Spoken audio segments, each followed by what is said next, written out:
दोस्तों खबर आ रही है कि सरकार एलआईसी को बेच रही है और जब से ये खबर आ रही है दोस्तों एलआईसी के शेयर में लगातार गिरावट भी दर्ज की जा रही है। दोस्तों आप में से बहुत लोग होंगे जो एलआईसी में पैसा इन्वेस्ट किए होंगे, एलआईसी के शेयर खरीदे होंगे, तो ये खबर आपके लिए बहुत महत्वपूर्ण होने वाली है। दोस्तों मैं इस वीडियो में आपको यह भी बताने वाला हूं कि सरकार एलआईसी को बेचकर कितने रुपए जुटाने वाली है। इसके साथ ही क्या ऐसी जरूरत आन पड़ी कि सरकार को एलआईसी बेचनी पड़ रही है। इसके साथ ही इस वीडियो में दोस्तों मैंने मार्केट एक्सपर्ट से भी इंटरव्यू करके बातचीत करने की कोशिश की है, जिससे आपको और अधिक क्लियर हो सके कि आखिर पूरा मामला है क्या और इससे जो शेयर धारक हैं या फिर जो एलआईसी में पैसा इन्वेस्ट किए हैं उनके ऊपर क्या प्रभाव पड़ने वाला है, उनके पैसे के ऊपर क्या प्रभाव पड़ने वाला है। तो सबसे पहले दोस्तों चलिए आपको पूरी खबर बताते हैं कि आखिर पूरी खबर है क्या और यह खबर क्यों आ रही है। दोस्तों सीएनबीसी की एक रिपोर्ट के हिसाब से यह खबर आ रही है और तमाम चैनल इस समय इस खबर को कर रहे हैं। दोस्तों चलिए खबर क्या है वो मैं आपको बता दिए चलता हूं। दोस्तों सरकार अपनी कुल हिस्सेदारी का एलआईसी में कुल हिस्सेदारी का जो हिस्सेदारी है वो 96.5% है। कुल हिस्सेदारी का तकरीबन 2.5 से 3% विनिवेश करने पर विचार कर रही है, मतलब इस पे विचार कर रही है। सरकार इससे तकरीबन 14,000 से 17,000 करोड़ रुपए तक जुटा सकती है। लेकिन दोस्तों ये पहली बार नहीं है जब सरकार अपनी एलआईसी की हिस्सेदारी को बेच रही है, इससे पहले भी हो चुका है। कब हुआ है आगे मैं आपको इस वीडियो में बताता हूं। दोस्तों कंपनी के सार्वजनिक हिस्सेदारी जो 3.5% है, सेबी का ये रूल है कि उसको ये निर्देश दिया गया है एलआईसी को उसको तकरीबन 10% करना है सार्वजनिक जो भागीदारी है। तो उसी के दृष्टिगत जो है अभी 3.5% है और उसको 10% बढ़ाने का सेबी ने एलआईसी को निर्देश दिया है 2027 तक। खबर है दोस्तों कि मोतीलाल ओसवाल और आईडीबीआई इस ऑफर फॉर सेल के लिए बैंकर ब्रोकर की भूमिका निभा सकती है। इसके लिए सरकार ने इनको नियुक्त किया है। इसके साथ ही दोस्तों यह भी जानना जरूरी है कि ओएफएस यानी ऑफर फॉर सेल होता क्या है। एक ऐसी प्रक्रिया है दोस्तों जहां पे जो शेयर धारक हैं वो अपने शेयर बेचने के लिए स्टॉक एक्सचेंज के माध्यम से जनता के सामने वो सारी चीजों को पेश करते हैं। फिर ट्रेड विंडो खुलती है, एक निश्चित जो है उसके लिए एक मानक तय किया जाता है शेयर का और उसके बाद बोली लगती है और शेयर जो है वो बेचा जाता है। दोस्तों सरकार ने एलआईसी में अपने हिस्सेदारी के विनिवेश के लिए 2 हफ्ते में रोड शो करने का फैसला लिया है और 2 हफ्ते के बाद सारी चीजों को एक रूपरेखा तैयार की जाएगी और उसके बाद जो है ये ऑफर फॉर सेल का नियम लाया जाएगा। दोस्तों सेबी ने एलआईसी को 10% हिस्सेदारी लाने के लिए एक डेडलाइन दी है। 16 मई 2027 तक ये सीमा दी गई है, समय सीमा दी गई है। उसके अंतर्गत जो एलआईसी की भागीदारी सार्वजनिक तौर पे है वो 3.5% है, उसको बढ़ाकर 10% करने के निर्देश दिए गए हैं। दोस्तों फाइनेंशियल ईयर 26 के हिसाब से केंद्रीय व्यापक विनिवेश में सरकार का यह लक्ष्य है कि इसको 47,000 करोड़ करना है। अब पहले चरण में जो है जिसके हिसाब से ये खबर आ रही है दोस्तों कि तकरीबन 2.5 से 3% हिस्सेदारी सरकार बेचेगी, इससे सरकार जुटाएगी तकरीबन 17,000 करोड़ रुपए। लेकिन इसके अलावा भी अन्य चरण होंगे और 2027 तक हो सकता है सरकार जो है जो लक्ष्य बनाई है 47,000 करोड़ वो भी पाले। दोस्तों इसके साथ ही 4 मई 2022 में आईपीओ के जरिए सरकार अपनी 2.5% हिस्सेदारी बेची थी। मतलब ये पहला मौका नहीं है जब सरकार अपनी एलआईसी में जो हिस्सेदारी है उसको बेच रही है। इसके पहले भी 2022 में जब आईपीओ लॉन्च हुआ था पहली बार सार्वजनिक तौर पे ये कंपनी एलआईसी आई थी, तो उस दौरान भी जो है सरकार अपनी 2.5% हिस्सेदारी को सरकार बेची थी। इसके जरिए सरकार ने तकरीबन 20,557 करोड़ रुपए जुटाए थे। और आईपीओ क्या होता है ये भी समझ लीजिए। निजी कंपनी जब पहली बार अपने शेयर आम जनता के लिए बेचने जाती है और बाजार में पेश करती है तो उसको आईपीओ कहते हैं। तो इसी के जरिए ये 4 दिन के लिए ये खुला था आईपीओ और उस दौरान तमाम लोग जो है इसमें इन्वेस्ट किए, तमाम लोग शेयर को खरीदे। तो ये पूरा अभी तक का खबर है दोस्तों, जिसके बाद से जो शेयर मार्केट है एलआईसी का उसमें थोड़ा सा फ्लक्चुएशन देखने को मिला है दोस्तों। लेकिन सवाल सबसे बड़ा दोस्तों ये है कि आखिर सरकार ऐसा करना क्यों चाह रही है, सरकार इसके पीछे क्या मंशा है सरकार की वो भी समझते हैं। दोस्तों सबसे पहली मंशा यह है कि सेबी के न्यूनतम पब्लिक शेयर होल्डिंग यानी एमपीएस ये नियमों के अनुपालन के साथ जो है इसको काम कर रही है। तो सरकार ये मतलब सेबी जो निर्देश दी है कि 10% का जो पब्लिक शेयर होल्डिंग होनी चाहिए, उसके अकॉर्डिंग जो है अभी जो शेयर होल्डिंग है वो तकरीबन 3.5% है, तो उसको बढ़ाकर 10% करना है। तो इसलिए सरकार जो है वो धीरे धीरे इसके लिए काम कर रही है। अभी 2022 में 2.5% बेची और अब बेच रही है, जिसके पहले चरण में तकरीबन 17,000 करोड़ रुपए जुटाने का लक्ष्य रखी है। तो ये चीजें धीरे धीरे बेच के तकरीबन 10% की हिस्सेदारी सार्वजनिक तौर पे करने के लिए सेबी ने एलआईसी को निर्देश दिया है। राजस्व जुटाना और राजकीय कोष को घाटे को कम करना यह भी एक कारण हो सकता है कि सरकार जो है वो एलआईसी की हिस्सेदारी को बेच रही है, क्योंकि राजकोषीय जो घाटा है उसको कम करने के लिए अलग अलग योजनाओं में इन्वेस्ट करने के लिए भी सरकार इस प्रकार की चीजों को करती है, या फिर पूंजी जुटाने के लिए भी सरकार ये काम करती है। बाजार की अनुकूल स्थिति का फायदा उठाना, जब बाजार जो है वो मजबूत स्थिति में होता है तो सरकार इस तरीके की फैसले लेती है ताकि उसकी एक बेहतरीन वैल्यू मिल सके शेयर की।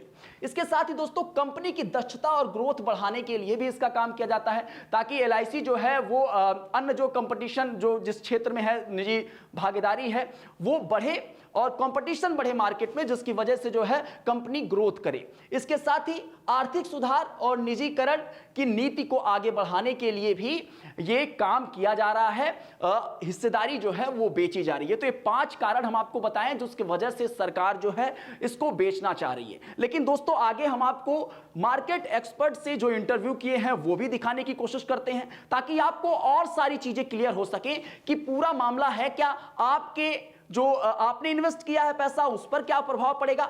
उससे पहले जरा आपको कुछ आंकड़े दिखा दिए चलते हैं दोस्तों जब से ये खबर आई है तब से लगातार कुछ ना कुछ फ्लक्चुएशन देखने को मिल रहा है। थोड़ा बहुत वो ये है कि एलआईसी के जो शेयर हैं वो 12 अगस्त की अगर बात करें तो 12 अगस्त में अनुमानित जो क्लोजिंग था वो 915 रुपए था, बहुत मामूली या फिर स्थिर मान सकते हैं। 13 अगस्त 2025 को जो क्लोजिंग हुई दोस्तों वो 887 रुपए की हुई, तकरीबन 3% का गिरावट हुआ और इसी दिन ये खबर आई थी। और जैसे कि अन्य स्रोतों में बताया गया था, तमाम ऐसे स्रोत थे, तमाम ऐसे सोशल मीडिया, तमाम ऐसे चैनल के माध्यम से जब बताया गया तो उसमें 3% की गिरावट जो है वो दर्ज की गई। और ये शुरू कहां से, 13 अगस्त को शुरू हुई थी 915 रुपए से और 887 रुपए पर ये जा गिरी। 14 अगस्त को अनुमानित क्लोजिंग जो है वो 884 रुपया हुआ, बहुत मामूली और या इसको स्थिर भी मान सकते हैं।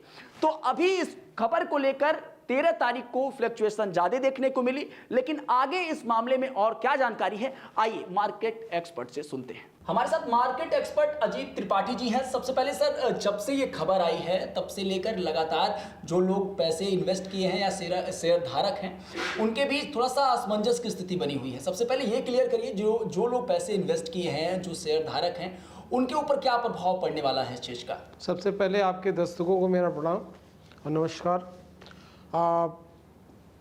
जो ये एक रेगुलर प्रोसेस है, जैसे आप दिखा रहे थे, जैसे ये एक सेबी का रेगुलर प्रोसेस है।